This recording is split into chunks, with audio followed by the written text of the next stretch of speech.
I see a lot of your contents focus on like the lessons you teach around your experience in business, which is like so valuable because you've nearly been at two decades. But you always specify hiring, which is really important and something that I've been good at and bad at and I'm learning at, you know. But how do you do that more at scale with bringing in more people into your ecosystem to support the business, your content and everything? If you need to hire at scale, the way to think about it is how do you hire programmatically, right? So let's say you need to hire 100 people or 1,000 people. Like a lot of these big agencies, what they do is, and even tech companies, they hire in cohorts, right? So you hire in cohorts and you put them in a class, right? You're teaching them, and maybe every week there's some type of curriculum that they're going through, right? It's almost like you're going through university. I remember doing that when I was like 18 years old. I was like tech support, and then they put us into like these cohorts. That's the way to do it. If it's like super scale and you're getting a lot of leads, because the problem with let's say we get like 1,000 leads tomorrow, whatever, we actually can't fulfill on those, because if we try to fulfill on those, the quality of the work goes down a lot, which affects our current clients, which affects our team as well, because they stress out about it. So you got to balance it out. For us right now, like we get a lot of leads, and there's a publicly traded company that's about to say, hey, like we're down to give you like 1,000 more, qualified leads per month. It's a lot. But we're like, we want to take it we want them to drip feed it to us instead of trying to take them on all at once. So to answer your question directly, if you're looking to hire crazy scale, it's programmatically. But ideally, what I tell my team right now is we want to be slow and methodical about it, and we want to have an unreasonably high talent bar. Because the thing I tell them every week is, look, in the next decade or so, we can only afford to hire the top 5% of people, because the top 5% of people will understand how to handle 10,000 agents or 100,000 AI agents. Yeah, and I hate using the word AI, by the way, because I think it's so played out with marketers. We like to like pollute things. It's been so polluted. In what way? Because everything is AI. Everything has an AI label on it, right? You look at all the talks, all the webinars. I'm going to show you how to do this AI thing, And at the end of the day, it's just like generative AI. Maybe they're using some prompts with ChatGPT or some Mid-Journey stuff. It's nothing too sophisticated, right? No. So maybe in the beginning that was novel, but you got to keep innovating. And so now I think it's cooler to remove the AI from it and just talk about use cases that are awesome. Well, I think it's like counter trend, right? With every trend, there's an equal and opposite force. So in the beginning, AI was like, oh, it's new and novel. And you have this scaremongering, which is like, oh, it's going to take all agencies away, all regular jobs away. But then now when there's a label on AI, you almost look down on it in some degree, right? Yeah, it's like a negative signal now. AI sales, any AI content, right? And you can basically look at it. Anything on LinkedIn. You interviewed Greg, right? Greg Eisenberg. Yep. I'll never forget, he had a post recently which said that he saw a LinkedIn post that was so badly written that he was so happy to see it because it wasn't written with AI. And he actually liked the post as a result because it's what we need, right? It's like, authentic. But it's imperfect. Right. And therefore it's not perfect, but it's on the right path. Yep. Yeah. I think, look, who knows where all this stuff is going to go in the next 5-10 years. We talk about artificial general intelligence and everything. I'm very optimistic about it, but I think we're kind of putting the cart before the horse right now. Yeah. Well, especially for what we do, and this is why your content's been so interesting. Like, how many episodes you recorded? Well over 1,000. For which one? That's what I mean, right? Yeah. So you have... So marketing school is over 3,000, but keep in mind, those are only like 5 to 10 minute episodes. And then for leveling up, I think it's got to be close to 1,000 or so. So that just shows, obviously, like who you are. It shows your values. It almost says exactly everything about you already and about what you're interested in. Whereas if people are just using AI for their content, it's almost like a flash in the pan. They're not going to stick with it. And when did you start that podcast? So it was the first one, Leveling Up, that was in 2013. Yeah. Dude. So it's been 11 years. Okay, so... Maybe 2012. Your content has changed a lot recently, I think on YouTube. Yep. So when our first podcast was out, I think you were probably at like 40K. Now you're at like well over 150. Now it's like 160 or something like that. Yeah. What forced you to kind of level up and change? Well, I'm always trying to adapt. I would just say in the very beginning, it was called Growth Everywhere, the podcast. So I'll just say step one was I was just interviewing entrepreneurs that those interview podcasts had a marketing spin to it. And that was unique at the time. I started that podcast before Tim Ferriss even started it. And at the time, I remember I would post to YouTube and some of these would get like thousands of views. And this is when YouTube was super easy and they just needed a lot more content. And I didn't stay consistent with it, right? But I would just say then the evolution was, okay, I started interviewing, I started making more videos around marketing in general. They're more direct to camera. And then, after COVID, I moved back into interviews like this, for example. And I would interview people around like dating or finance or whatever. And those would get a lot of views at the end of the day. But then I realized as I was doing those, I'm like, you know what? One, I'm not too interested in these conversations. Two, this isn't exactly helping my business. And three, I just like talking about business and marketing at the end of the day. Maybe some personal growth stuff, with health, because it relates to business. 100%. And so I'm like, you know what? I'm going to go back. And recently I've switched back into talking about what I want to talk about. And if I'm going to interview someone, it better be someone like, in a couple of weeks, I'm going to have Anthony Pompliano, right? He's Bitcoin space. He's got a couple of businesses. Seth Godin, right? Like I'm interested in those conversations. Yeah. Funny enough, like I did a dating one recently, right? And we just released it today, but we're no longer going in that direction. That guy's got a lot of views. That video will get a lot of views. The last one he did got like 300K long form views. But I'm like, who cares at the end of the day if it isn't related to, directly related to who I'm trying to target long term. And the quality of the audience. So a big area that I focus on with like all our clients and whatnot is, are we getting the wrong views? So we've had some podcasts that are like, I'd say payroll, like as dry as you can imagine. It would be more worrying to see 100,000 views on a payroll video than 1,000 executives that are based in the UK with an average salary of 200K plus, right? So there's like that positive and negative reaction. Whereas from my show, as you mentioned earlier, it's like, what do we talk about? We're more focused on sales, marketing, online business, building. But it's much more natural to me. Right. And when I go outside of that, you break your own rules by Yeah. understanding what the rules are initially, Right. and then leaning into what you want. So like that's a good way for you to be able to do 10 years of experimentation. And I heard a phrase recently called shiny knowledge syndrome. So it's not just shiny object syndrome. So entrepreneurs get the entrepreneurial ADD. We do too many things. We try all these different things, and especially in the online space, you hear these people that have 10 different businesses, right? I've learned now that I'm in my 30s, like late 30s, right? It's just like the more people brag about the number of businesses they have, it's actually a negative signal. It's a red flag that they don't actually have a big business on any of those, right? And so shiny knowledge syndrome is you're consuming too many podcasts, you're consuming too many books, and you're taking any bit of knowledge and you're implementing without a filter, right? And so it's actually worse than shiny object syndrome, because shiny object syndrome, you actually have to stand a new business up. It takes a lot of time. Shiny knowledge syndrome can go on forever. And that actually ends up hurting your business if you have no direction, you have no goals.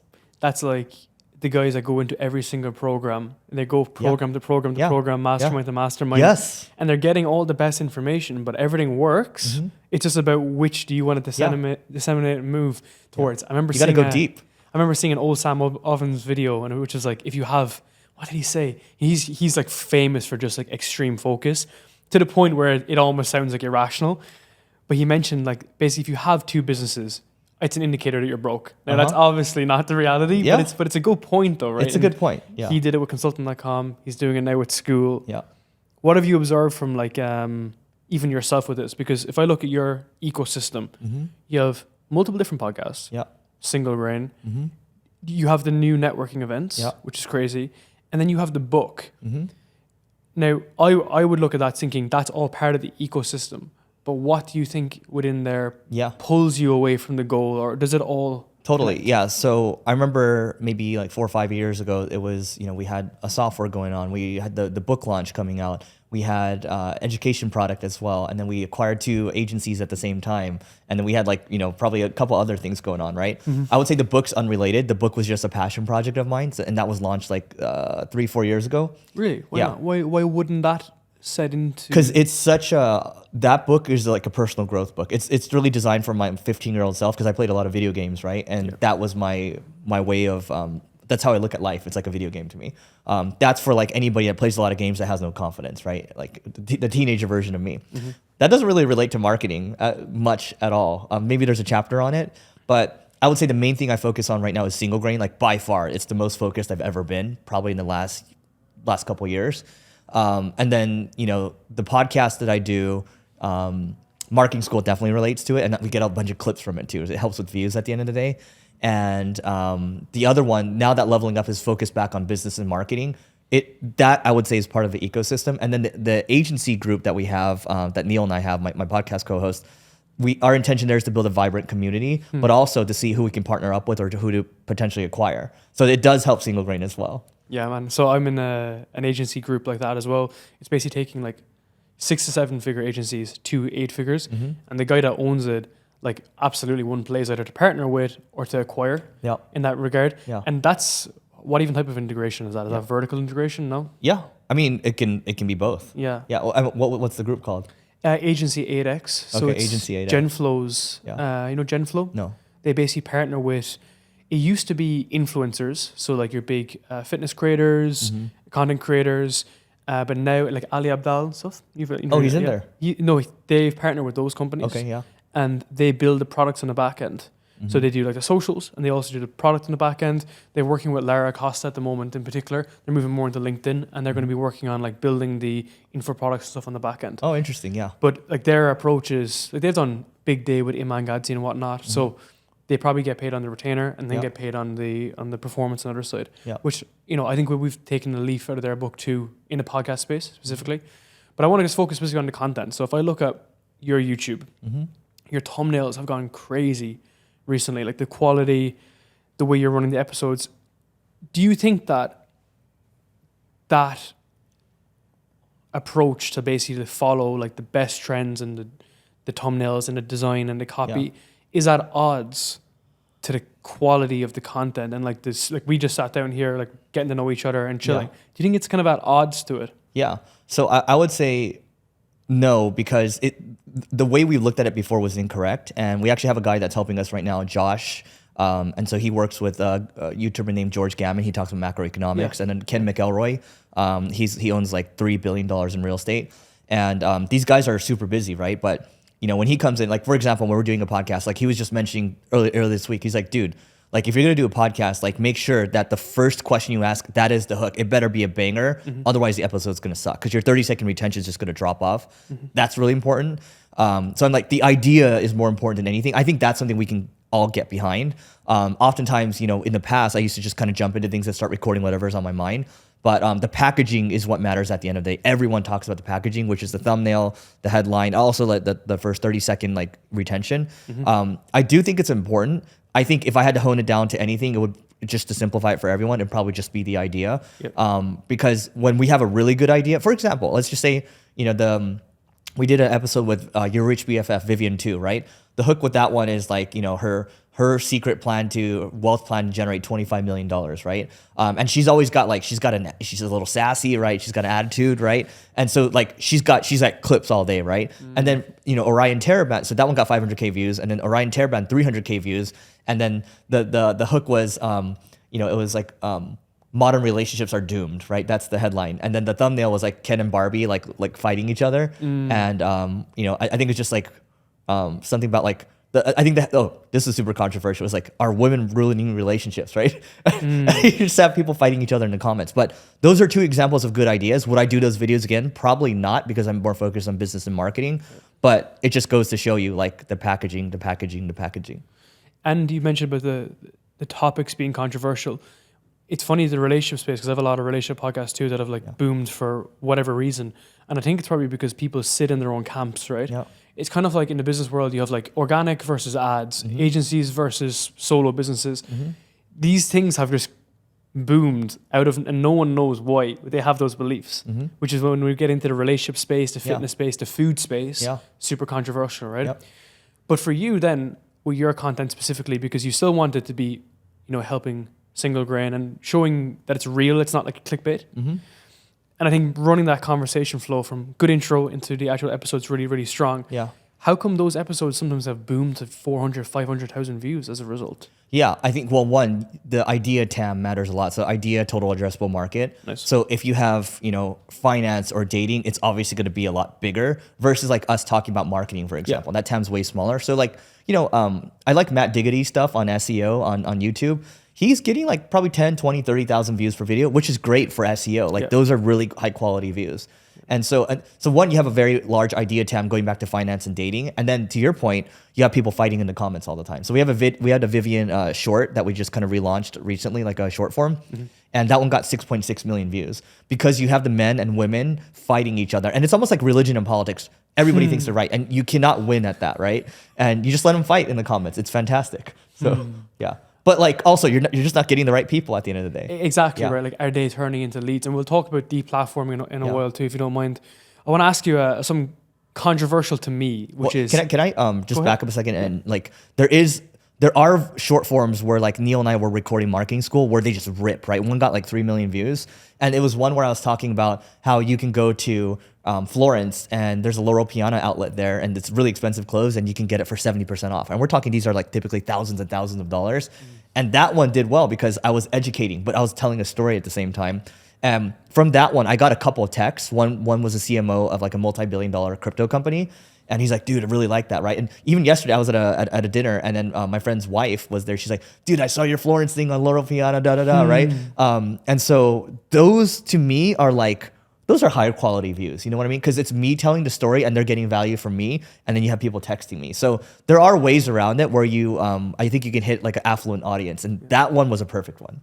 But people buy the story, not the product, right? Yes. That storytelling component is it's everything, right? Because we could talk about the same shit, the same funnel, the same ad, the same SEO, but the way that you frame it is going to be so important. I want to ask you about ads. Specifically around podcast ads. Do you have much experience with that? What do you mean? So my like evolution of understanding podcast ads specifically has been on audio initially. People did shout outs and whatnot. Then it evolved into you could advertise your podcast on Buzzsprout, Anchor, and so on. Which was weird because, well, actually it wasn't weird. What I found out about that was people were getting a download by sending a push notification. So it would say kickoff sessions on your phone, you would swipe it away and it would say download. It's kind of artificial. And then it moved now into YouTube ads. So now you can promote a YouTube video and get 50, 100, 400,000 views for like $400. And then bring in a bunch of subscribers. But if you look at the YouTube analytics, the retention rate is like 2 seconds on the video. How do you think about that? Like, have you considered that in your ecosystem? I'll just say what we've done with podcast ads in terms of selling ads, and then how we run ads for ourselves. That's ads versus sponsorships now, though. Yeah, I can speak to just our experiences there, and then so there'll probably be some gaps in what you're looking for. So I would just say for us, selling sponsorships in the past. So we had a hosting company that's actually nearby here called DreamHost, and they were paying us about $60,000 a month or so, and that was like a 3-4 year deal, and it was just a 30-second ad. We never had to refresh it. They never asked us for analytics. They never asked us for how. Like, it was the best deal ever, right? I think that's harder to replicate because they really were fans of Neil and myself, and so you are able to sometimes get those sweetheart deals. I will say right now we are talking to a like a MarTech company where we're close to getting a deal done where it would be like potentially $100,000 a month or so. But that is also on brand affinity as well. So I would just say like, the know, like, and trust factor that matters quite a bit. Who knows if the deal gets done or not, but they reached out to us. So we'll see if that happens.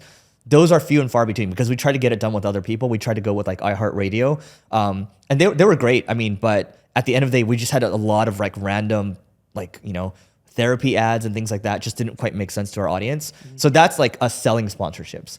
I would say us having sponsorships on our podcast in terms of like our own products. So this is kind of maybe going around your question a little bit, but still hopefully helpful. No, of course. But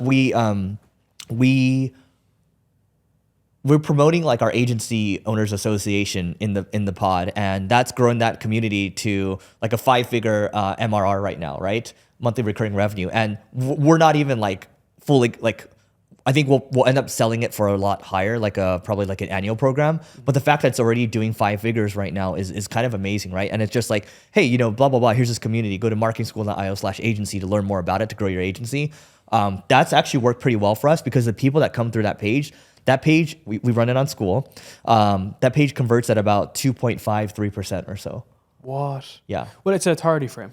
Yeah. Right. You and Neil specifically, you've done the work, you've built the agencies. Yeah. It's this 9-figure agency owner giving people advice to go 0 to 1 or whatnot, right? What I was kind of focused on was more about actually ads, as in you run the ad button to promote your own videos. And, I've seen those kind of pop up and kind of go randomly. Whereas in contrast, we've run we do sponsorships. We do the deals on the back end with our agency. So your AG1, your 8 Sleep, all these kind of companies. And it's the numbers are absolutely wild. Like they're literally wild. We've done this with there's a handful of companies we've done this. Actually, so we did a podcast sponsorship swap with My First Million. Cool. So with My First Million, HubSpot Network, we also did this with Marketing Against the Grain. So we do these collaborations. And where we got this from was Jordan Harbinger. I think that's still his name, right? Yeah. Art of Charm is still his podcast. No, actually, no, it's a Jordan Harbinger show. Yeah. So I think he spends 7 figures a year running ads on other podcasts, and he'll sponsor them, right? I was like, oh, interesting. Maybe we don't necessarily want to spend, but like with My First Million, it's a known podcast. And so what we do there is we were using Chartable, and Chartable allows us to kind of share podcast data with each other, so we can see how many people are converting over, which is how many people are actually clicking through, to see like when they run an ad, how many people click through, and vice versa. They're doing the same thing. So we do that. We don't necessarily pay for podcast ads, and we'll do swaps too. And that's worked out pretty well for us. And then from that actually leads to collaborations. Like we're doing one with HubSpot's Marketing Against the Grain podcast on Friday. And in addition to doing the swaps like that, we do these podcast collaborations where we kind of get to take advantage of each person's audiences. So that's the experience share I can give you there. Yeah. But in terms of the other stuff you're talking about, probably not as much. No, it's interesting because again, it's the early stages to that, but you're so much further on the sponsorship side. I didn't realize about Chartable. That's really interesting. Yeah. Because there's another platform called Magellan. Never heard of it. They basically do analytics for this stuff as well. Magellan. Right? Yeah. That's it. Yeah. They're a good platform for that as well. Yep. And you can see basically where the money's flowing. And who's running the ads. Who's running the ads, exactly. Yeah. All right, quick note. This is about my company. It's called Single Grain, and Single Grain is an ad agency where we're focused on driving innovation. And so I want to talk about a couple of new strategies, and if you need help with marketing, great. If not, here are a couple of new strategies that you should try out.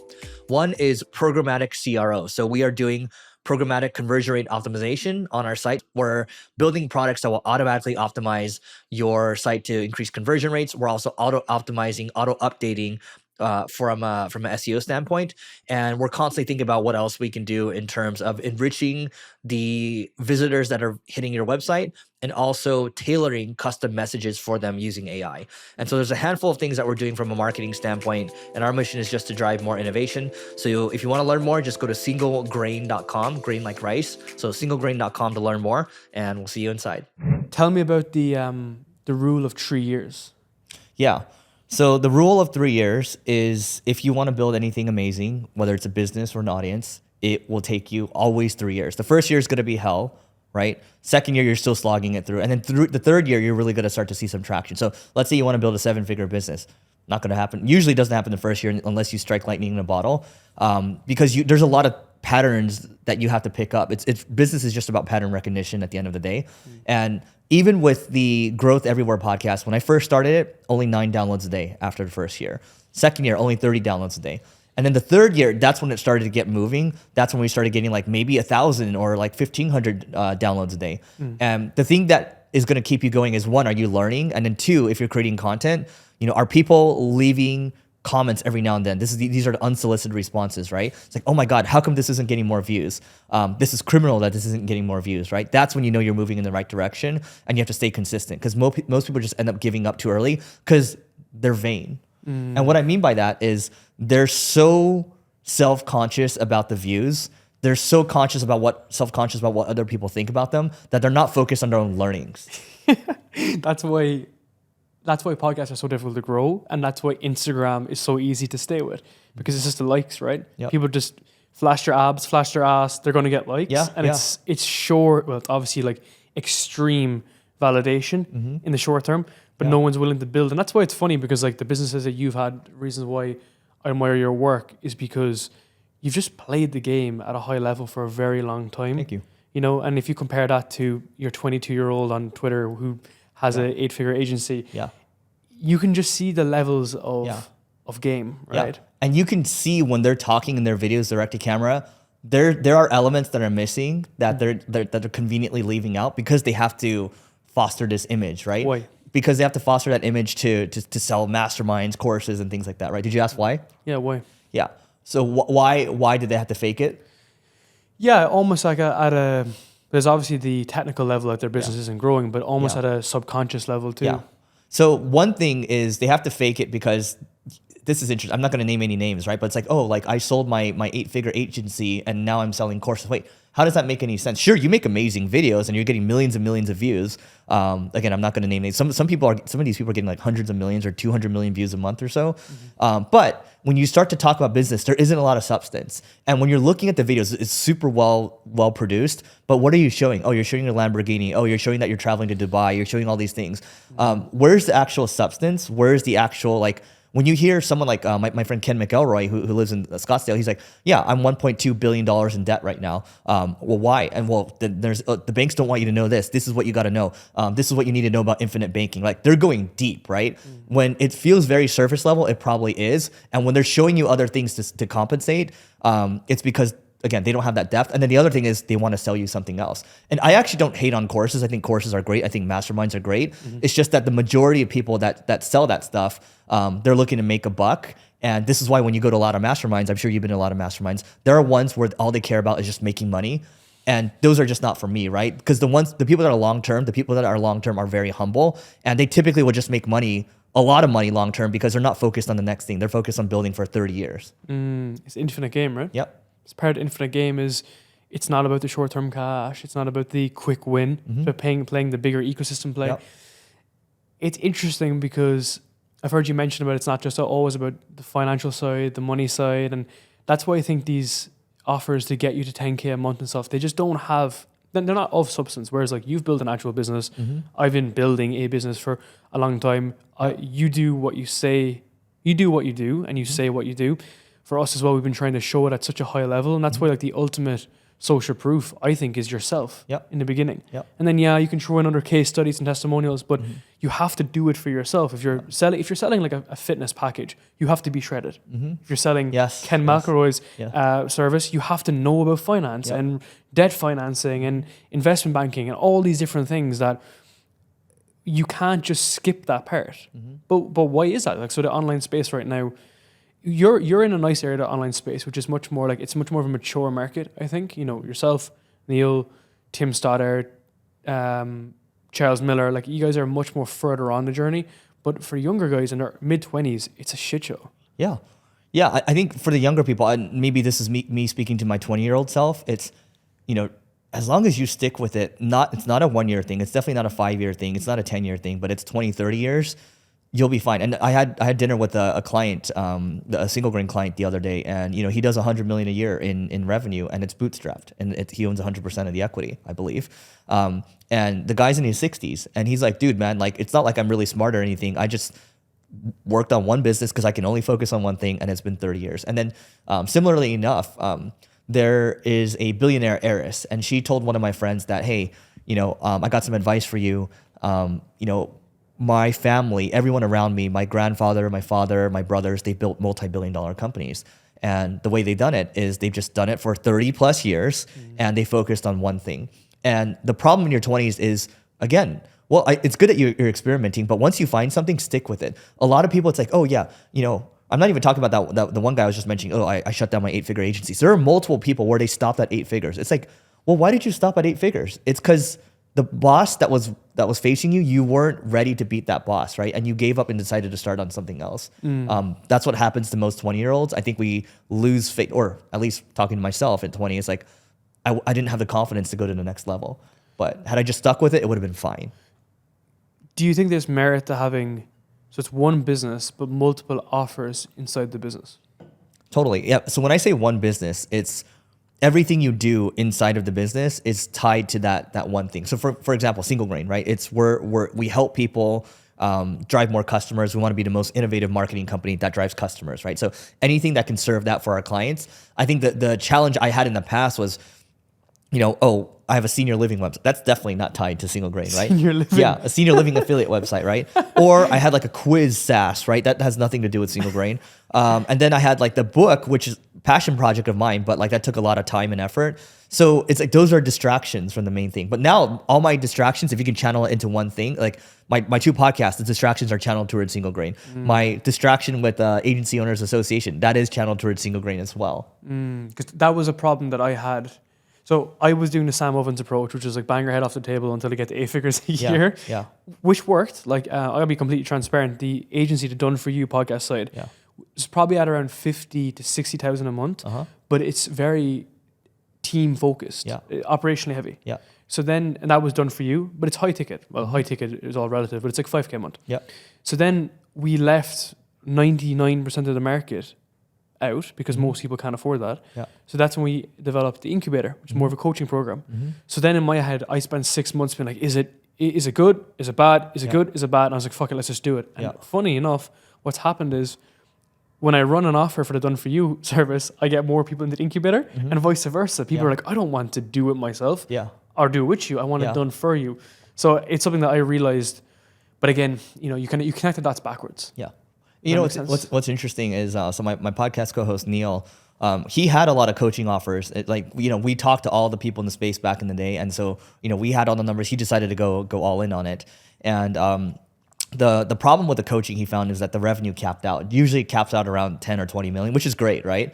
But, now he's got multi-9-figure agency, and the goal is to it's like, okay, how does it go to $1 billion in revenue a year, right? And so but that's completely different, right? It's it just depends on what you want at the end of the day, but it is what it is.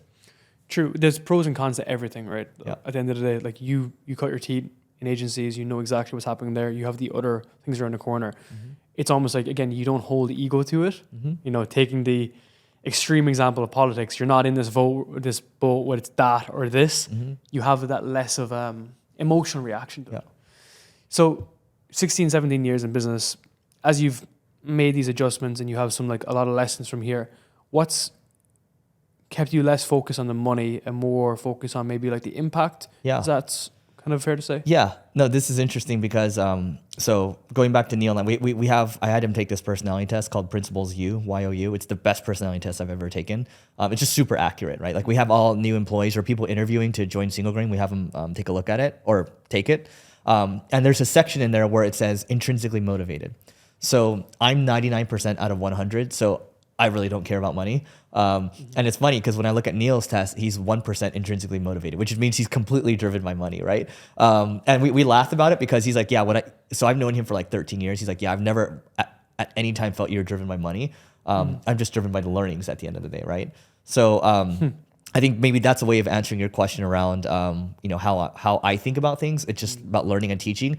But the trouble for me is one thing you have to watch if you're like that is the shiny knowledge syndrome, because you can get really trapped on all these podcast books and things like that. Yeah, it makes sense. But you do, I guess, have the drivers towards the business, though. When you're basically, you still have a good idea of the numbers within your business. Yeah. It's just the fact that you're not spending it on a Rolex. Yeah. That's kind of the difference here. Yeah. To me, it's again, going back to it's all a game, right? So if I can get it to, hundreds of millions or $1 billion in revenue or so, that's just I leveled up to be able to do that. And that's just a scorekeeper over there.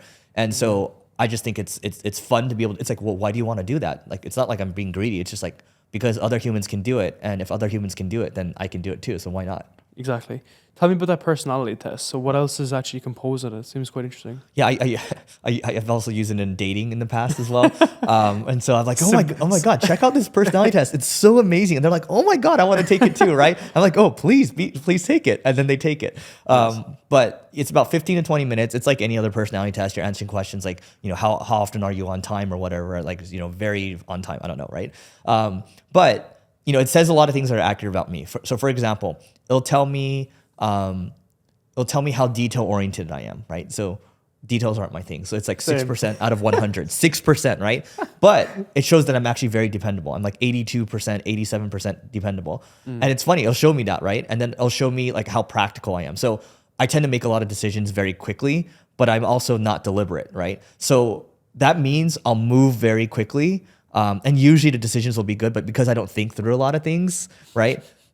I'll still make mistakes, right? So I'll know, for example, if you take the test, we have someone on our team that's amazing, but he's very low on practical, less than 10%. And so when he starts to say things sometimes, it's clear to me that he hasn't thought through the second and third order consequences. And so he's like, we should just hire all these people. Well, okay, can we afford these people right now? And what are these people going to do? But what about all these other priorities that we need to hire for, right? And so with him, because I saw that in the very beginning, I know that's a weakness to work through. And just like people know that when they're working with me, they need to give me more of the TLDR and just get to the point, right? And so it's really important to understand your strengths and weaknesses there. And we have someone on our team, she's like a peacekeeper. That's her archetype.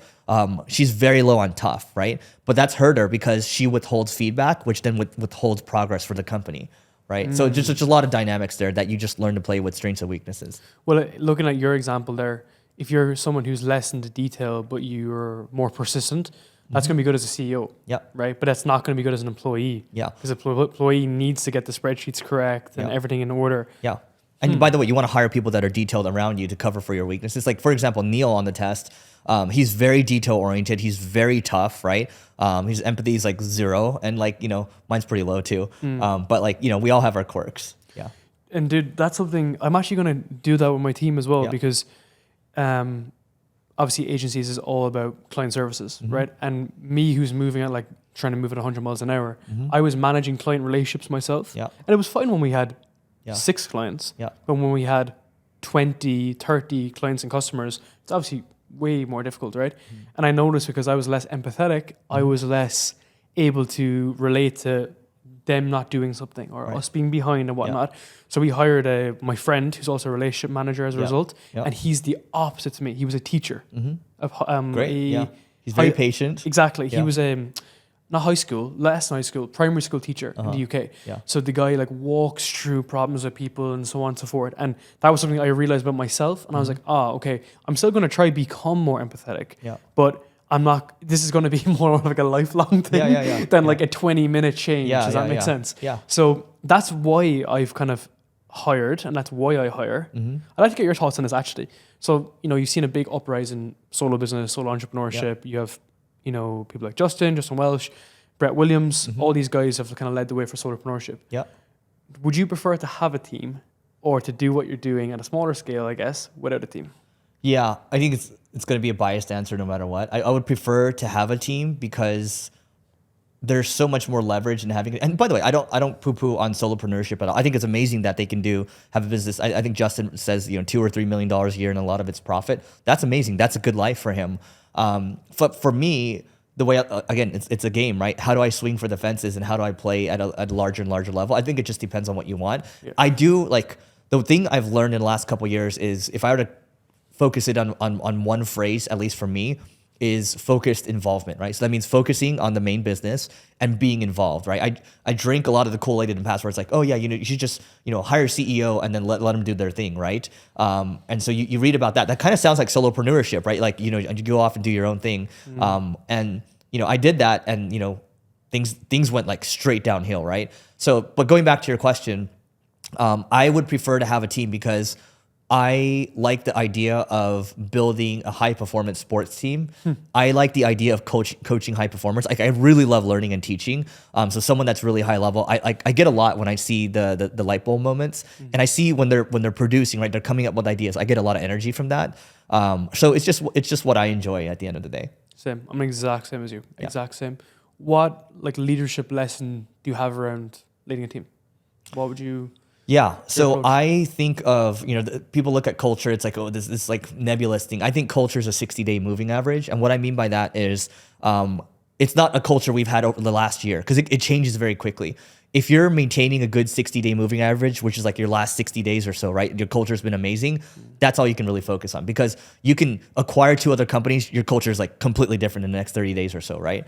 But if you're very intentional about it, then the bar stays very high. And then if you stay involved, you're kind of playing, at least in American football, you have a free safety who's kind of sitting in the back and, making sure that, they're kind of the last line of defense, right? So that's where I'm staying involved and I'm jumping in on things where I can. And I'm really sprinkling my magic where I can. I'm not trying to micromanage necessarily, but, when I show up, it kind of resets the bar each time. And I'm realizing that when that's not there, when the founders aren't involved, things just tend to drop a lot because nobody else is incentivized as much as you are as the founder because you have the lion's share of the equity. And so let's use going back to Neil again because we talk all the time. In his company, he has no direct reports because he's terrible with people. And he'll say this himself. We've said this on the podcast, right? No direct reports. But he's heavily involved. Like he's calling his CFO like multiple times a day. He's calling his executive multiple times. He's pushing the pace, right? So going back again, focused involvement.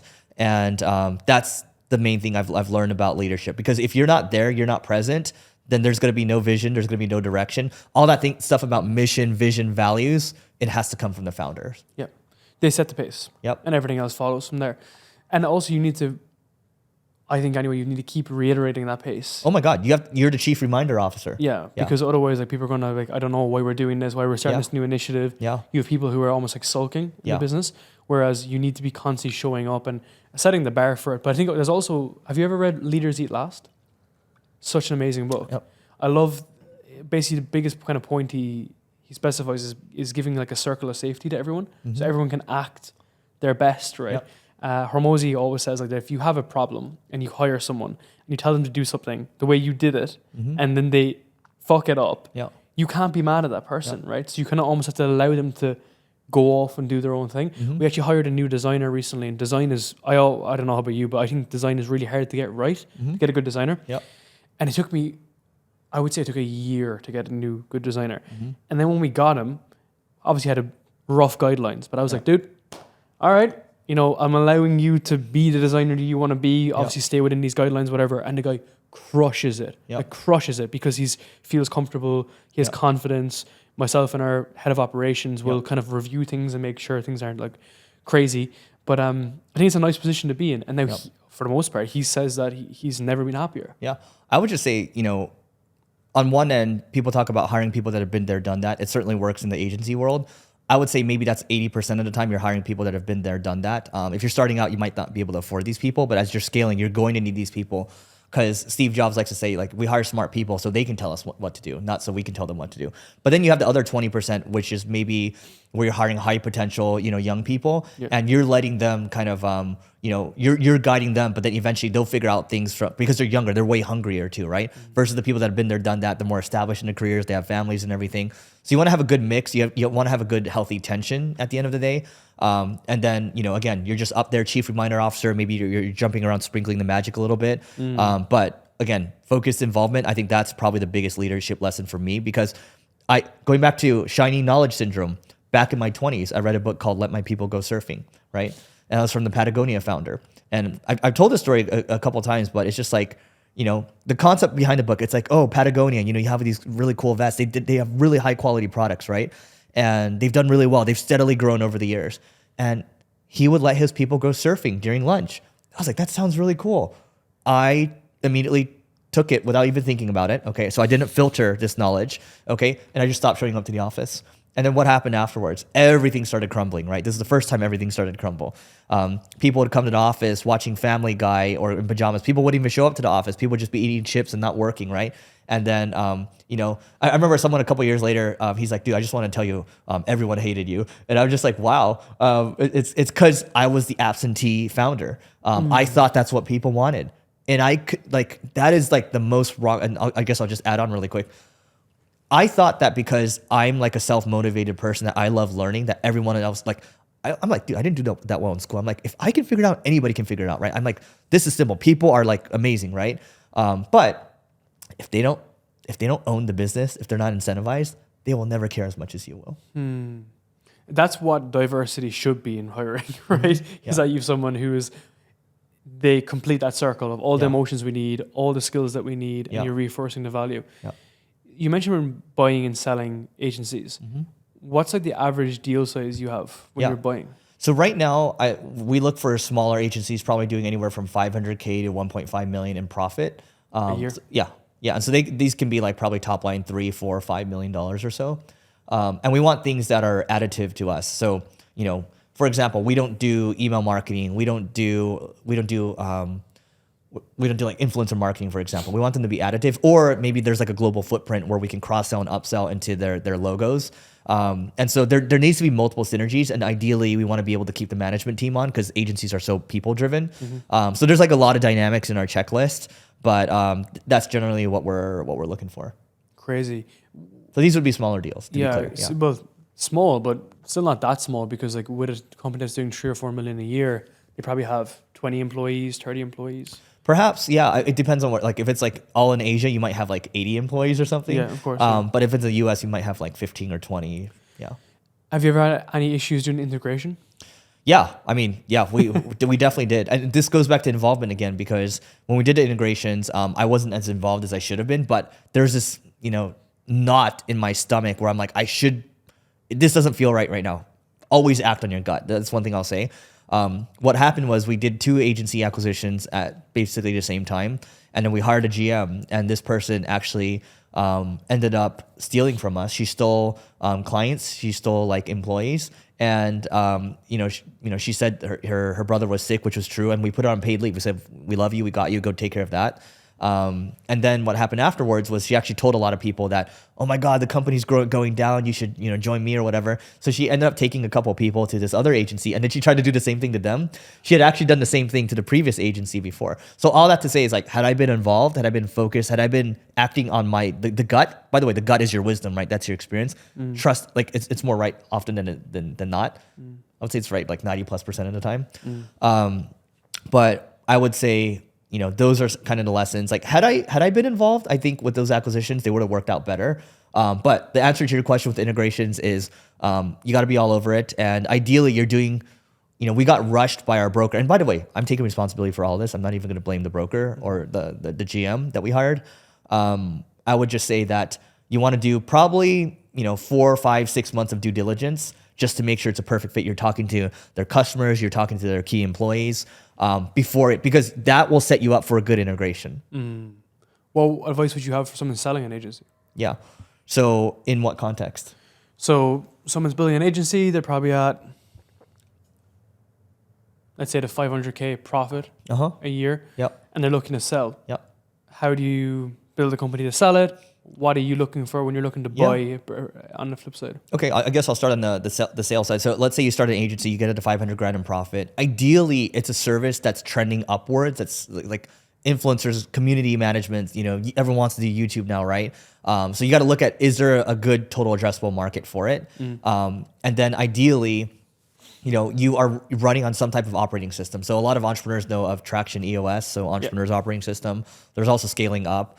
Those are great because it's you're having systems and processes within your business, and that makes it sellable. You want to build a business to be sellable, not necessarily because you want to sell it, but because they know that they can operate it without you at the end of the day. Because if it's just a shitstorm and it's all ran by the founder, well, guess what? They're going to be keeping you on for the next couple of years or so. But if you can prove that this thing can run without you, then it's going to be an easier earn out for you. Maybe you can leave earlier.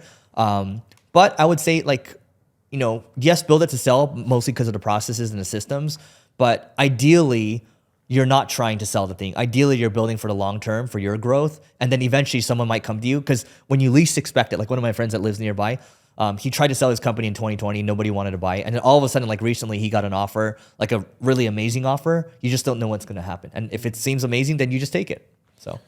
Was it you that mentioned that you should be cash flowing every year from your business as if it's a sale? Yeah. So you should have an exit every single year. So my friend Syed and I were talking about this. He has like a bunch of WordPress companies, and he's like, why do I need to sell my company? I have an exit every single year. And so like, let's say your agency is doing like, $1 million, $2 million, $3 million a year in profit.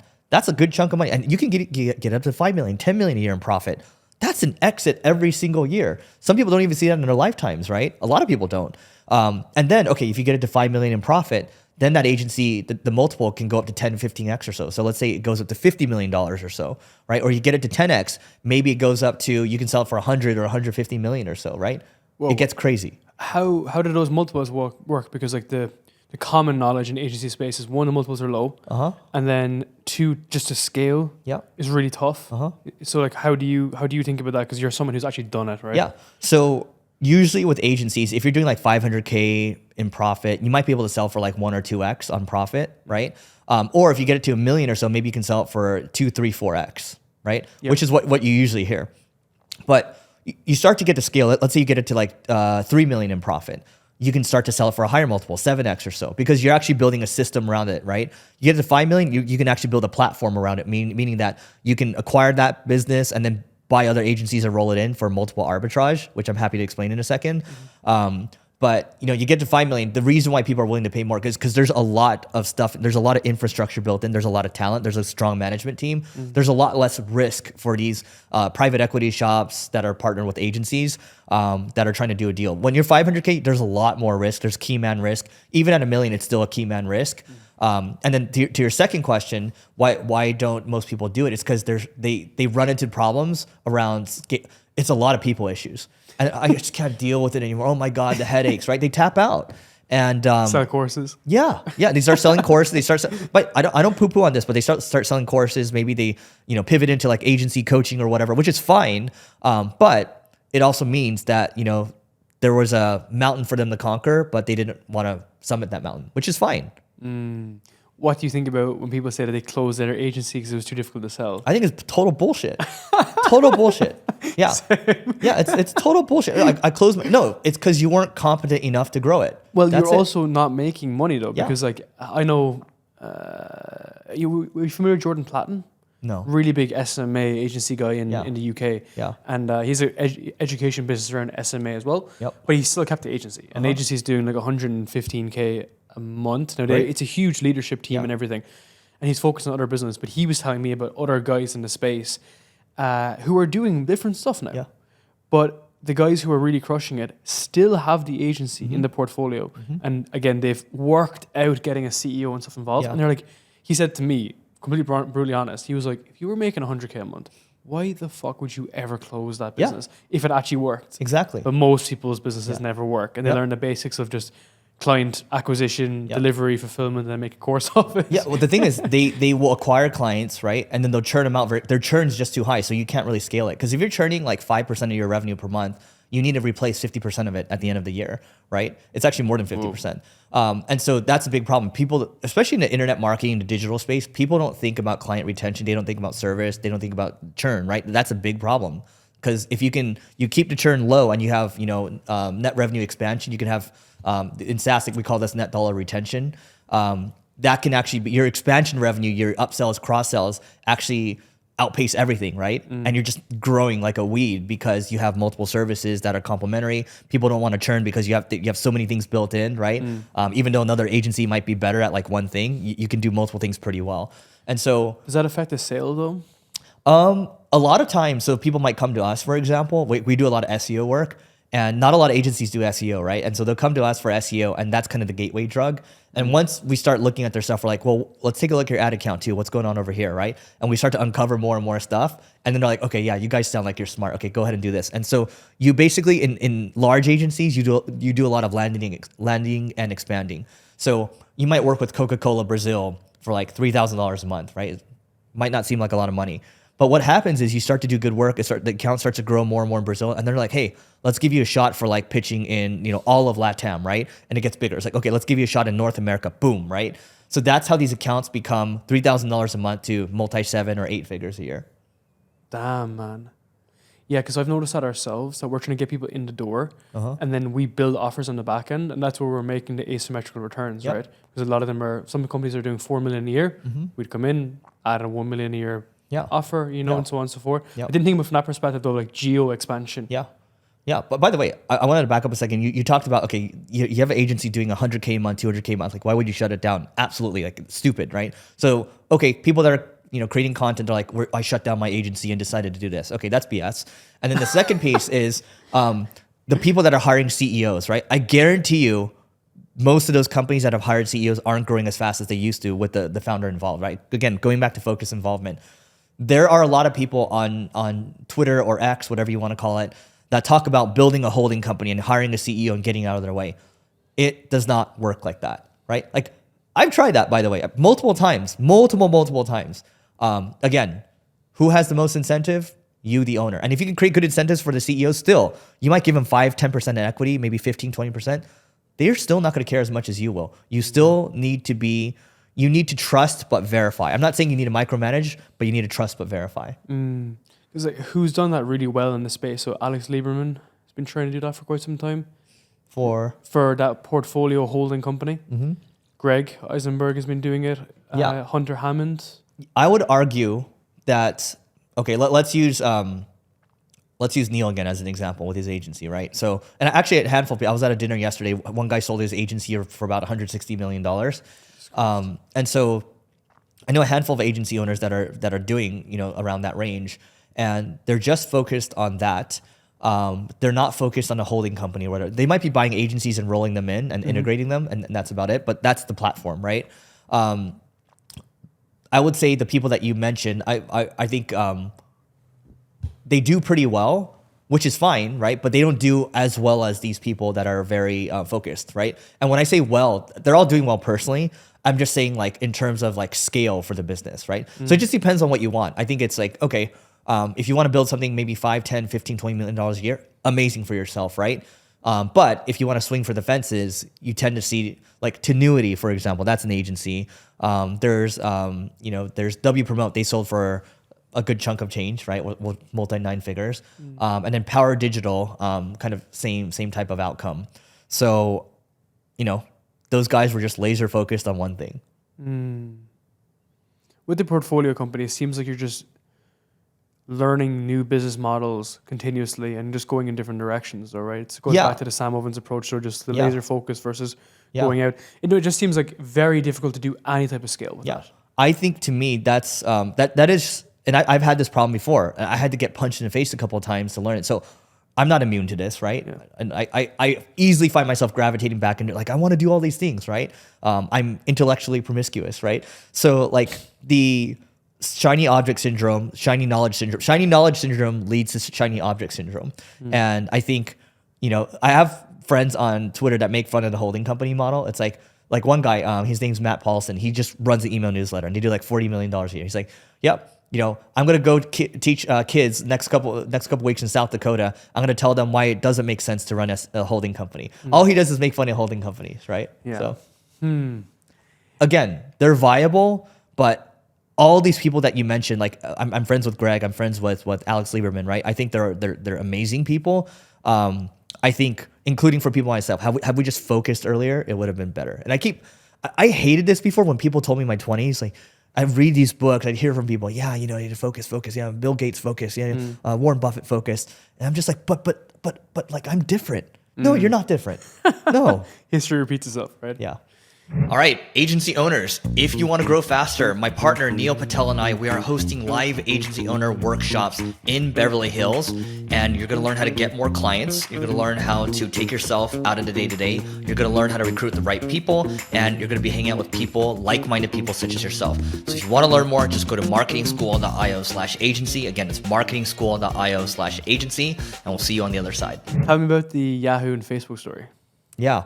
So with Facebook. So Yahoo wanted to acquire Facebook for $1 billion at the time, and they were heavily unprofitable. They weren't making a lot of money. And Peter Thiel, who wrote the book 0 to 1, he was one of the main board members, main investors of Facebook. And so they had to, from this offer, they had to have a board meeting, right? So Mark Zuckerberg, Peter Thiel, he's in the meeting room and he's talking to the other investors, and they're like, yeah, we should probably think about taking this deal, right? So Mark Zuckerberg walks in, and then Peter Thiel's like, we should take the deal, right? And then Mark's like, I think it's gonna be a quick call, probably 10 minutes or so. We're not gonna take the deal. And Peter's like, whoa. Like, dude, you're gonna get $250 million from this, and you're like in your early 20s right now. And like, that's a good outcome. And then we're gonna get a good outcome too. You should really think about this. And Mark's like, well, no, because one, I wouldn't know what to do with $250 million. Two, if I were to sell, I'd probably want to go build another social network. And I kind of like the one that I have already. So why would I sell, right? And that proved out to be a very prescient decision. And I think 99.9% of people would have sold, but he stuck to his values, and people respect him for that. And now it's I think they're over a multi-trillion-dollar company, or close to it. Yeah. What's the lesson there?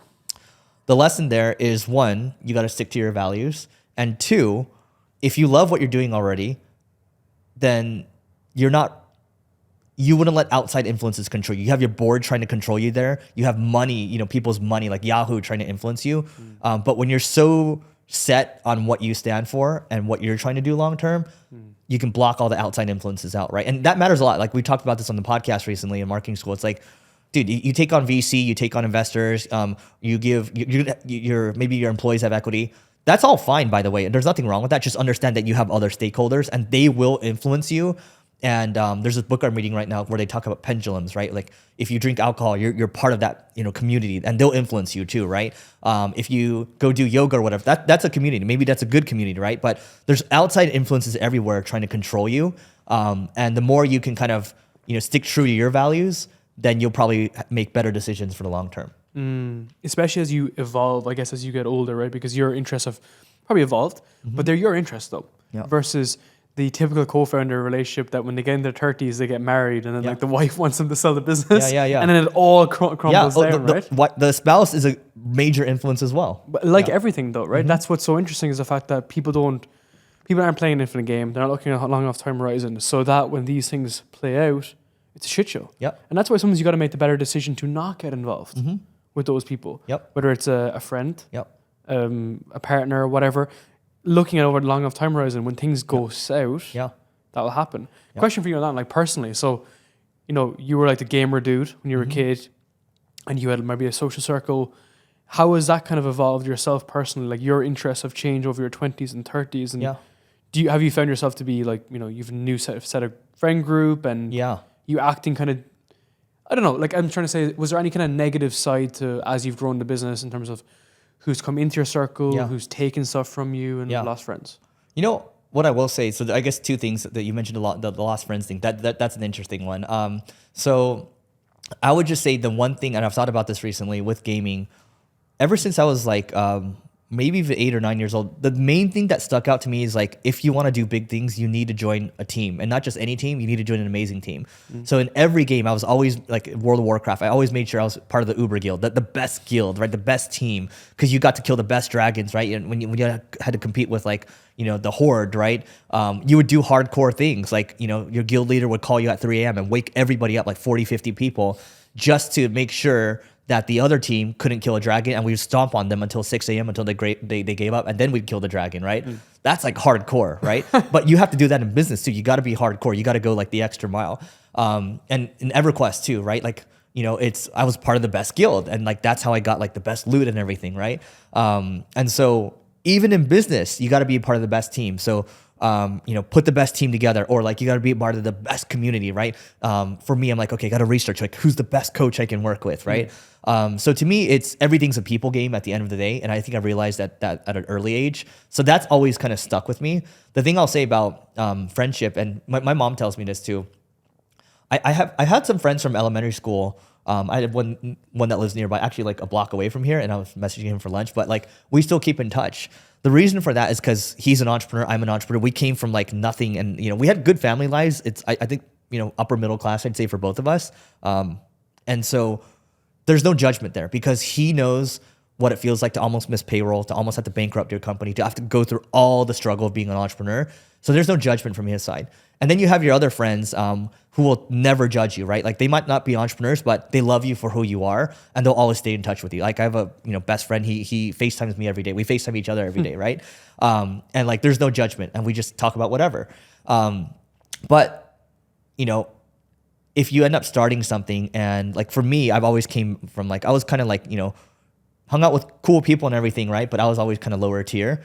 You start to rise up the ranks, and you start to notice that, oh, you know what? They don't like to hang out with you anymore, because your habits are changing. You're becoming a different person, and you start to hold up a mirror to them. It's like, oh, like you could have done this stuff too, because if Eric can do it, like that guy had nothing going for him before. If Eric can figure it out, like, why can't I do it, right? And so it's no knock. I think it's no knock on anybody in particular. I just think it's human nature. And my mom tells me this too. She's like, yep, she saw this. Like I have a rich uncle. She's like, I saw this with your rich uncle. Everyone, like a lot of people started to get jealous and started to dislike him. But you just have to be okay with that, because this like the cycle we see in the world right now. There's a lot. Charlie Munger says that it's not greed that drives human beings. It's actually envy, and you just have to be very careful. So it's actually better to be rich and anonymous than rich and famous. But if you think of your scenario, like you're a nice dude, like you're like super chill and like just a nice guy. It's not like you're online shitting on 9 to 5 people and so on. So if you were that person, you could see how people like would literally hate you. Oh, totally. As a result. And that reflection, like people, of course, aggravate it. They put in the knife and they turn the knife deliberately. But for someone like you, who's just like a nice, chill guy who likes video games, has built these huge businesses. To see someone like have envy and jealousy and I don't know, anything more negative, it's just kind of unfortunate. Yeah, it is unfortunate, but I just think it's human nature. Because I certainly felt like when I was younger, I was definitely jealous and like, how do these people have these things and I don't, right? I think it's just human nature. So like I'm very understanding about it. And then this is also interesting too. I was at a dinner. Two YouTubers there. One guy's name is George Gammon, and then Mark Moss. And they have, they get millions of views per month, right? And I'm like, Eric, like you should say more polarizing things, like what you actually think, right, about things. And I'm like, no, that doesn't make sense. But it's like, oh my God, you would get so many more views. I'm like, it doesn't make sense because if I actually talk about some things that are polarizing, it's not even like clients might churn or whatever. It's more so it polarizes my employee base. And it sows division in that. And that makes it very difficult to run a company. That's why it's not worth it to talk about polarizing things for me. But you also don't need to be. So I'm quite similar to you in that regard. Like the typical advice to that is create an avatar of who you want, split the audience, throw stones at everyone who's not in there. That's what religion is, right? Yeah. Anyone who's not in the religion is outside the religion. Yep. And that's what some of the best YouTubers have done. It's what Tate did. And they built up a huge following, cult, effectively. If you read 48 Laws of Power, it's literally about how to make a cult. My argument is, if my camp was so good, why don't we just promote my camp and just talk about how great our camp is, and then that's it. And then we'll pull in the right people and we'll leave people outside it, but we're not shitting on the people outside it. It's just a small frame change, but that's how you build much more of like an elegant brand. And I think like your customer is a reflection of you, so I could probably look at your customer base, the executives that are there, and they probably emulate your values, but they're not like, again, people throwing stones, right? By the way, to your point, just to give some examples for people, I guess, you look at like a Gary Vee, for example. Like he doesn't have nearly as many views as he used to, but he's still relevant. And he's just a very nice, kind person.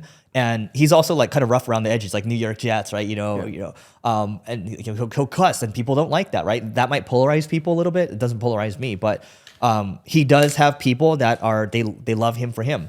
You mentioned Hormozi, same deal, right? Like he's a genuinely good person. And so you can build a brand that way, but you also like, I think for both of them, they do have a point of view, where like, they'll put their foot down, but it's nothing like, talking about like, being Republican or Democrat or anything like that. Yeah. And that's exactly it. So your views can just be your view. It doesn't need to be aggressive. It doesn't need to be violent. And like, I actually speak about this with all of our clients, is that we need to believe what we believe in. Shan Hanna from Genflow says to me, you have to be about it. So let's say I'm the podcast guy. I truly believe in podcasting. It's a great way to connect to people. It's this like, we don't socialize anymore. It's bringing it back to natural. I genuinely believe that that's true. So I talk about that. And it's just a strong value and a strong point of mine. It doesn't have to be negative on the other side, right? But again, it's almost like a reflection. So I want to ask about, so you said you were kind of insecure when you were younger, you were more introverted and so on and so forth. And then people like Hormozi is more, he mentions about how he's insecure as well, but where he was growing up. Do you think that's like it's good when you channel it in the right way? I love it. I mean, it's, so I've appreciate so when you have insecurity combined with ambition, it's a great combo, right? And so, I think Hormozi definitely had that, and he can speak to it, but he's mentioned it, right? It's like, for him, well, we won't even talk about him. I guess I'll just talk about me. I think for me growing up, the ambition piece came from the gaming, and the ambition also came from like, you see your parents fight about money sometimes, like you don't want to fight about that anymore. And then also you see like insecurity, like you hear from like your friends, oh, like you're not quite at their level. You hear that from your parents and all that. Like it is a chip on your shoulder. And I do believe we're all programmed from our childhoods. And so I'm glad I still have that chip, right? I don't think it ever quite goes away. And so it keeps me motivated. Yeah, I enjoy it. But you kind of have an element of humility too, right? Yeah. That I think it's an interesting, I talk about this quite a lot, how I find it quite strange when I see someone make more and more money and become more ego-driven. Whereas for me, the more money that I've earned, I've become less ego-driven because I realize I don't know anything. And I mean, money is an amplifier of who you actually are at the end of the day. So like, I thought like if I would make more money, I would want like a Lamborghini or like, all these possessions. And like, I actually don't care about those things, right? Like I don't wear a really nice watch or anything like that, right? I might have an Oura ring, like, and I don't even like wearing stuff. So an Apple Watch. Yeah. So dude, I got what even is Jeep, the brand, the Rubicon. I wanted to buy it, right? It was so stupid and so expensive. And my mother-in-law said to me, she was like, just rent it for a month. And if you rent it and you still love it after you rent it, then you can buy it, whatever. And I was like, okay, cool. Got it. 7 days later, I was like, I fucking hate it. You're over it. Yeah. Right? Yeah. I would come out of my house every day. I'd walk past it to my motorbike, which is just like a shitty old motorbike. Yeah. And every single day, the car was matte black. Yeah. It would just get dustier and dustier. I walked past the thing and I was like, oh my God, get rid of it. Yeah. I rang the guy to take it back and he was like, dude, I'm not taking it back. He was like, you have to live out the 30 days at least. Yeah. And I was like, oh my, I genuinely could not look at the thing anymore. I drove it around 4 more times after that. I handed back the keys and I was like, fuck this. Because it got to the point where I was like, I don't even want to bring it out in case I tip it and I mark it. Yeah. And I handed it back and I was like, sometimes you need to experience it. And like I'm susceptible to everything, right? I'm not talking from like a high perspective. Yeah. And I guess because I thought to myself, oh, it's more practical. It's not like a watch, right? Watches hold a value or whatever, but it's not like a watch. Yeah. I thought I could use it. And I was like, I fucking hate this. You know what's interesting? I mean, you look at people's Instagrams, and the people that have purpose aren't posting about kind of material possessions. And if you like material possessions, like that's fine. But I just generally, like the pattern that I've seen is if you have a sense of purpose, like you're not posting about that stuff. That stuff falls way below. You're not posting that you're flying on a first class, flight. You got this Lamborghini or whatever, or you're popping bottles. That's stuff in your 20s, but like you realize later in your life that what is it? Family's number one, right? And then you can talk about like maybe there's business teachings or religious teachings or whatever it is exactly. But purpose to me is just serving other people. And when you're posting material things, you're really talking about serving yourself. It's also the optics, how we want our audience or our customers to perceive us. Yeah. Sam Ovens is a good example of that. Skyrise back in the day, the blue suit, and now he's just chilling with long hair. Yeah, and it was never him, and he's admitted it that like that wasn't me. But he was trying to sell this certain perception to people, and he was playing into human psychology. Yeah. So that more emotive side, that kind of connecting with your audience or connecting with your people. So you mentioned Gary Vee, and he has the videos about his mom and shit. But then you have people like Chris Lowe, who I'm chatting with tomorrow.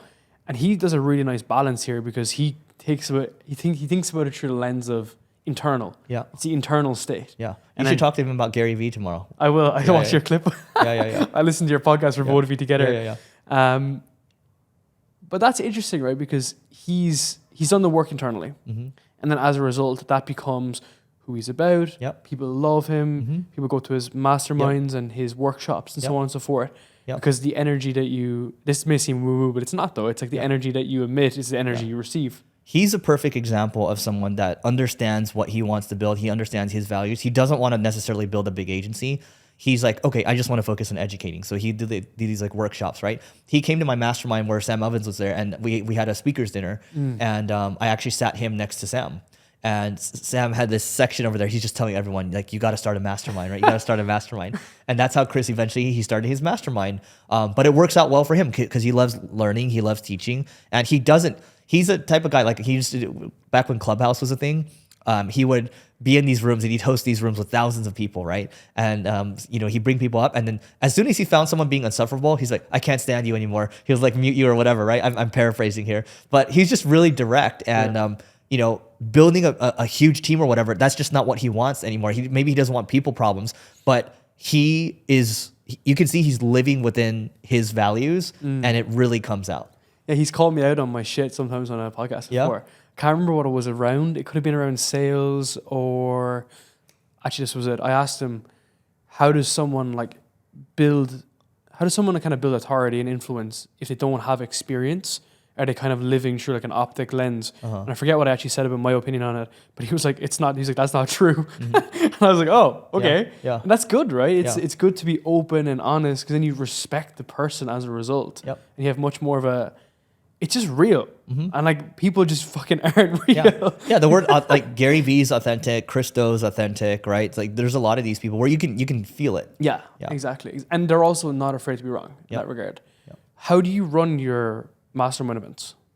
How do you do that? So I have a mastermind called Leveling Up. This year we didn't do it because I'm running the YPO Global Marketing Summit, and that's a whole ordeal in itself. And so, but that mastermind, which I've done for a couple years, the way that's structured, it's like, the last one we had in Beverly Hills was maybe, I want to say 110 people or so. So it's like a decent size, but everyone's doing average is probably 8 figures in revenue, and you have business owners from different areas, not just agency people, but you have agency people, you have product people, you have e-commerce people, SaaS people as well.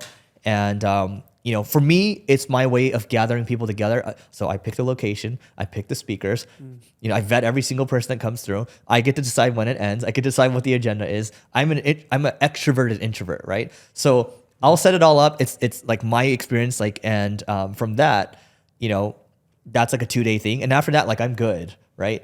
And I get my share of learnings. I get my share of networking. And that's not an event that we try to necessarily make money on, but everyone's like, oh my God, that's like the best event I've been to, right? And I'm appreciative of that, but I don't want to make it into a business. I can make it into a business, but then that's another thing I have to worry about. So that's generally how I structure these types of events. And we'll probably do something similar for the agency group. And there's already a lot of them like that, but I'll just follow my format. So yeah, so 100 entrepreneurs at 8 figures is pretty wild. Yeah. Yep. Some at 9 figures, right? Some, multi-billion-dollar companies. So yeah. So you've basically found a way to disqualify people underneath, so you don't want to have in a sphere, but then also bring in the right audience. How do you sell that? What do you price it at? Yeah. So that one price is at 25 grand. And typically, it's one event for the year. It used to be more, but I just want to make it simple. Yep. And we'd get people on phone calls. So we used to run podcast ads towards it, and we'd send emails to people, and it'd be a phone call, and then if they're down to come, great. If not, then whatever. So. Yeah, 25K. That seems so reasonable because of who you're actually going to have in the audience, right? Who you're going to be able to bring people in. Yep. Do you think that there's an opportunity for you to move into the coaching space? I would say for us, no. I need it because for me, I'm focused on operating the agency. And so the same thing with Neil. He's focused on operating. He's focused on doing driving traffic, doing deals. I'm kind of the same way. But I am more operational within the business. And because the thing is, if I'm focused on coaching, that's going to take up a lot of my time. Yeah. That being said, though, with the agency group that we have, Neil and I will appear every couple weeks or so, and we will actually do a group coaching session, and then we'll publish that to marketing school because those kind of serve as ads as well. Yep. People are like, oh my God, that sounds really good. I want to join VSL. that. Yeah, it's a long VSL, right? Yeah. And we do one once a month, and that actually gets a podcast recording session out of the way as well. Well, it's just so easy to do, basically, to build that ecosystem because you're basically sharing wisdom. That's it. So it's easy to do because you spend 20 years learning the thing. But at the end of the day, though, it's just a weekly call on Wednesday, a Slack chat, and that's it. If you compare that to an agency, how difficult an agency is to run, right? Yeah. So it's all about the insight. Yep. And I love Chris's approach to that, where he does. I don't know if you're familiar with this, but he does a hot seat. No. Approach. Oh, this is really interesting. We did this in our coaching program today because of. I think I'm going to tell Chris tomorrow as well. His approach is instead of just. So you have the content that you're kind of indoctrinating and getting people to go through in a linear way so that they're in your wavelength. But Chris's approach is that on his weekly calls, he does a hot seat. So he'd pick your business or your design business, for instance, and you'd come in and say, I'm having this problem on client acquisition and delivery and my pricing's off. Yep. And he'll go through and whiteboard it. Yep. And then as a result, 40, 50, 100 people are in the call or whatever. And then they're also, guess what? They have the same problems. So they're learning through that model. Yep. And we started just doing that today, just a bit of a change this morning at 6 a.m. And people loved it because everyone's problems are the same, right? As long as they're around the same level. The problem with a group like ours is you have to segment out the 6-figure people and the 7-figure people and the 8-figure people because they have different problems. But the hot seat model, in EO or YPO, we call this forum where there's a presentation. So for example, today I'm doing a meeting. It's a 7-hour meeting. But you might come with one of your core issues, and then we'll all just we'll hear about it, and then we'll experience share, right? That kind of is a hot seat situation. So hot seats work really well as long as people are at the same level, because if you have someone with an 8-figure problem and then the group's all 6-figure people, it's not going to land. 100%. And that's when I think it's interesting to hear that there's 8-figure people in that, because I would assume that they want one-to-one care because they're at that stage, right? They're less how do I get leads? And more my close rate is only at 19% and it should be at 40 or something, right? Does that make sense? Yep. It's almost like solving the problem in different ways depending on where someone is in their journey. Tell me more about your setup. So I've seen that you've mentioned before about, how taking time off work and letting ideas come in. How do you balance doing versus thinking? Yeah. So right now, for example, I went to Italy this summer. That was like a 12-day thing. And I just totally, I was like mostly disconnected. I would check Slack every now and then. But that gave me a lot of space. And it wasn't like I was trying to think through things every day. Like I'll just, because there's that space, there's not that pressure. The mind clears up quite a bit. You're not in a day-to-day, you're not in the trenches kind of like, fighting through things, right? I think that's really valuable, but because when you come back, you're super refreshed. And you'll often come back with like a lot of ideas, which might scare your team sometimes too. But I'm like, okay, well, that worked out well. I should do more of that. And this is interesting because the founder of LMNT, the Salt, he's been doing this for 2-3 years, I think. And it's basically a 3-week sprint and then 1 week off per month. And so it's 3-1, 3-1, 3-1, and he just does that, right? And that's not necessarily saying he's going on a vacation, but he might take like 3-4 days off, and he starts to like look at how the sprints went in the last 3 weeks or so, and then prepare for the next 3-week sprints. And that seems like it's working well for him. And for me, I'm like, okay, how can I do that once a quarter or so? And I think Sam Ovens actually does this too. Once a quarter or so, he has like a 1 week break. I think it's sometimes you Naval Ravikant likes to say that I think you sleep like a lion, right? And you hunt like one. So lions sleep quite a bit, right? But when they're on, they're on. So, yeah. Did you ever find yourself getting a bit more anxious from being away from work? Because like things build and they compound, right? So problems. When the team sucks, yes. When the team's good, like if you want to see how good your team is, go on a vacation. You go on a vacation, you see which fires pop up, you see if they're texting you, calling you, or whatever. But this past one, there were no issues. There were no issues, and the team's gotten a lot better. And here, talking about focused involvement again, the number one thing, in my opinion, to get involved with is hiring. Right? Maybe you're not screening everyone, but maybe you're early in the process. You're meeting the first 100 people or so, because that first 100 people, they set the tone for the company. And if you decide to delegate, like I've done this in the past, like where I would sit at the very end and I would feel bad because they've met so many people already. We were hiring just to fill seats. And what ended up happening was not a cultural fit, and they would pollute the culture. Not saying they were bad people, but they just weren't fits, right? And so, they're not a fit. They're realizing they're not a fit, but then they start to cause problems to it because they're disgruntled, right? Then they also don't want to leave either because this is their security, right? And also they're not that good either, so it's hard for them to find another job. And then also, the A players are watching them. It's like, oh, we're tolerating these C players. Also, they have to do the work for the C players. It's a compounding effect. And that's why, again, I go back to that 60-day moving average. It's got to be kept extremely high, unreasonably high. And people on the team are not going to hate you for it. They're going to be annoyed at you. But in the long run, they're going to appreciate the fact that you kept the bar unreasonably high. How do you do that, though, specifically? Is that more through calls? Is that more through leading with examples? Yeah. So a couple things. I mean, let's say I'm showing up to the second or third interview. I'm trying to figure out on like what have they done that's exemplary, right? And so tell me something that made you stand out as a teenager, right? Like for example, for me, I sold like in-game armor and helmets for $3,000 in 8th grade, right? Like that's something that's remarkable. How did you do that? I played poker, like 14, 15 hours a day in college, right? Like, well, okay, tell me more about that. Like it's got to be like they got a little something that's off. You know what I mean? But then also tell me like your most impressive win as it relates to this role, right? And then you start to really peel the onion. It's like, okay, so you said you built this thing over here. Oh, it turns out they're part of a team. Okay, tell me about that team. Oh, you're actually like, a mid-level person on that team. Oh, so you actually didn't really build that thing, right? It starts to unravel very quickly. And then you're just trying to see, for us, it's like, is this person improved and obsessed? Is this person reliable? Are they open-minded? And those are our core values. And if you're not feeling it, usually you can feel it within the first 5 to 10 minutes or so, like this person's got it. You probably shouldn't make the move. And like, is this person smarter than you? Would you work for this person? Would you admire this person? Like these things all matter. And again, nobody's going to care as much as you, the founder. You've interviewed Ayman Al-Abdul-Habib. Yep. He has a very interesting approach towards hiring about, would you, one, be jealous or envious if they went to a competitor? And the second is, could you get on a 12-hour flight with them? Yeah. I like the first one. The 12-hour flight thing, I don't know, you just like, I've sat on long flights with people on my team. It's all right. But I think the first one's good. Like it's almost similar to like, how indifferent would you feel if this person left? Right? Yeah. Like that's the question that we ask. And so it's a good heuristic. The problem with the question too is during the interview process, that particular one is you don't really know the person that well. Exactly. Yeah. Some people don't interview well. Yeah. And so like we like to run people through like a paid challenge or like Same. we put them through like a written assessment, but that's easier to game now with ChatGPT, but you can also tell when people are ChatGPTing it. But you know, you want to set like a bunch of booby traps to find out who your Indiana Jones is. Good point. Yeah, I've run tests, like we do like a weekly paid test in the beginning. And if someone has a question mark over doing it or not, it's like, dude, if you're not willing to do the test, Yeah.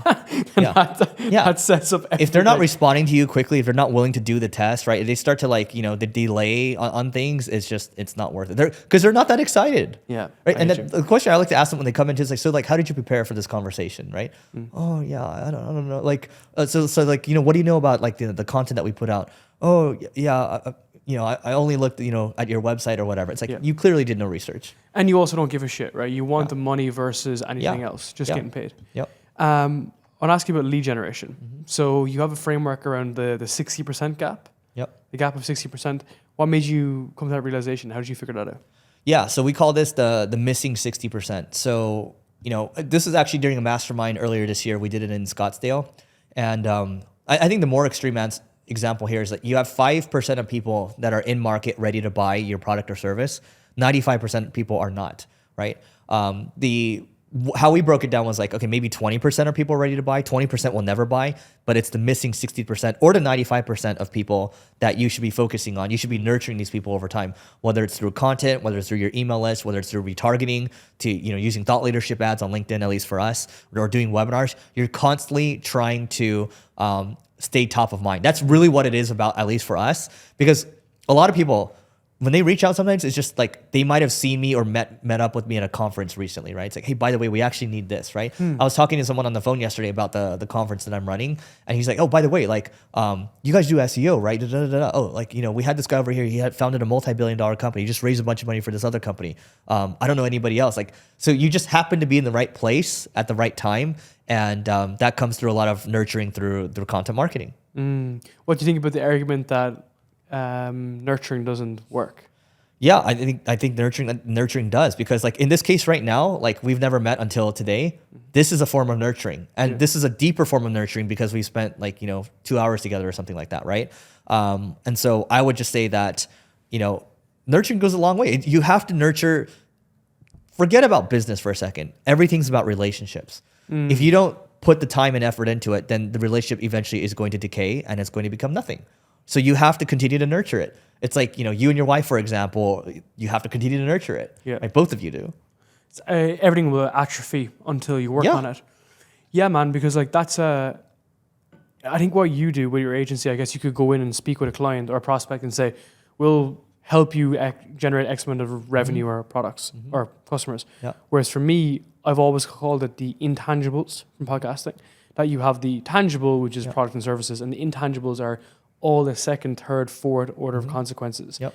But most people who don't play an infinite game are not willing to even entertain the idea of that. And I think to get into that mindset, you need to obviously be at a certain stage. You don't need the cash today and so on and so forth. But I think if more people think like that, then that's how we're here today. Yeah. You know, it's a perfect example, right? Like I'm a lot further behind you in your journey, but I've done 250 episodes. You've done like 2,500. Yeah. I've done 10% of it. Yeah, but it's just a time thing. Exactly. Yeah. But again, as a result, like we've had our own successes in our own right. But isn't that very interesting though? Like people could look at you and think it's the business, where it's not just the business, it's all the other things that have played into it. Right. Last question for you is how's your business impacted like your relationships? So do you have a wife? No. So you're single? Girlfriend. So how has that kind of affected or impacted positive or negative? Like how do you balance the two? I mean, she lets me do my thing. Yeah. I think that's the biggest thing. I talked to my the $100 million CEO dinner the other day. He's been married for 30 years. And so I asked him, what is the secret to your marriage? And he's like, for us, it's just, it comes down to space. She lets me do my thing. I let her do her thing. And then when we come together, it's amazing. We'll travel together and things like that. But, you know, we're separate human beings. Yep. I think, you know, one of the biggest things is, for me at least, is they need to let me be me. Because if I need to change, then I'm no longer me, you know, at the end of the day, right? And then I can't deliver in the relationship too.